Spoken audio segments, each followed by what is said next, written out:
Bonjour et bienvenue à notre formation sur les logiciels QGIS. Voilà. Donc, sans plus tarder, nous allons commencer avec les sites, parce qu'il faut savoir que QGIS est un logiciel du système d'information géographique. Donc, nous allons d'abord présenter brièvement ce que c'est que les sites, ce qui est nécessaire, les prérequis qu'un apprenant doit avoir d'aborder les formations sur les cycles en général et celui de QGIS en particulier. D'abord, le SIG, c'est le système d'information géographique. Donc, le SIG, c'est le système permettant de gérer les informations localisées géographiquement.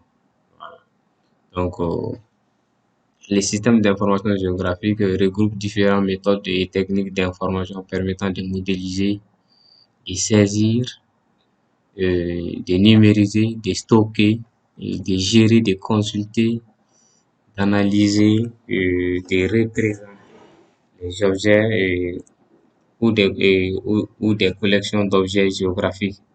Voilà, avec la particularité essentielle de prendre en compte les caractéristiques spatiales de ces objets au même titre que les attributs descriptifs qui y sont attachés.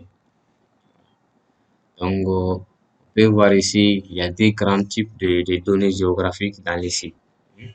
Et c'est ce n'est autre chose que les matrices et les vecteurs. Donc, on présente ici les vecteurs, c'est les données linéaires, ponctuelles ou polygonales. Les matrices n'est autre que les images qui sont représentées sous forme de pixels ici. Donc, on a trois exemples ici. Un exemple de présentation des données linéaires sous format vecteur et aussi, voilà, un exemple de présentation de ces mêmes données, c'est-à-dire linéaires, ponctuelles et polygonales, avec le format raster ou image. Donc, comme exemple ici, dans la réalité, donc les objets linéaires en format vecteur sont représentés comme ça sous forme de lignes et en format raster, c'est sous forme de carreaux, c'est-à-dire des pixels. C'est-à-dire les données linéaires sont représentées et des exemples de représentation des données linéaires sont des cours d'eau, des routes, etc. Les données ponctuelles, c'est les données et les arbres, les stations météo, points GPS, et les données polygonales, c'est les données, c'est-à-dire des lacs, des limites administratives, frontières, des pays, limites des communes, etc. Donc, les formats raster ou images, voilà, ils représentent un phénomène géographique, par exemple, l'altitude ou l'occupation du sol. Ce sont peut-être une carte scannée, voilà, une photographie aérienne, une image satellitaire ou photo numérique. Voilà, c'est-à-dire les fichiers raster sont généralement des cartes scannées, des photographies aériennes, des images satellitaires, voilà, ou bien des photos numériques. Les vecteurs, voilà, les vecteurs sont composés des points, des lignes et de polygones. Voilà. Donc, on peut voir ici une représentation de la réalité de deux façons. Ça, c'est la vue, voilà, dans la réalité du terrain. Dans la réalité, il y en a un château, une route et une forêt à côté. Donc, pour les représenter en format vecteur, on peut voir que la route, elle est représentée par une ligne, la ligne rouge, le château par un point et la forêt par une polygone. Donc, en format vecteur, c'est-à-dire image, on peut voir c'est des pixels qui sont là sous forme de carreaux. Donc, la route qui est linéaire serait représentée par des petits carreaux, des pixels, voilà, et juxtaposés qui forment une forme de ligne. et la forêt, ce serait aussi représenté par des pixels, ainsi de suite. Voilà. Donc, le système d'information géographique. Hmm. Donc, les coordonnées, les systèmes d'information et les systèmes de coordonnées de référence. Hmm. Et les coordonnées, ensemble de plusieurs paramètres qui permettent à tout objet d'être localisé géographiquement à la surface de la Terre grâce à un référentiel spécifique nommé SCR. Hmm. Voilà, système de coordonnées de référence. Un même point aura des coordonnées différentes selon le système de coordonnées utilisé. Donc, on a plusieurs types de coordonnées.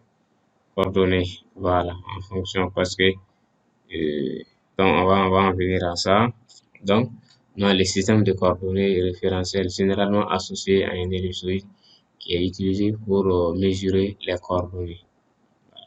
Donc, la Terre est assimilée à une sphère.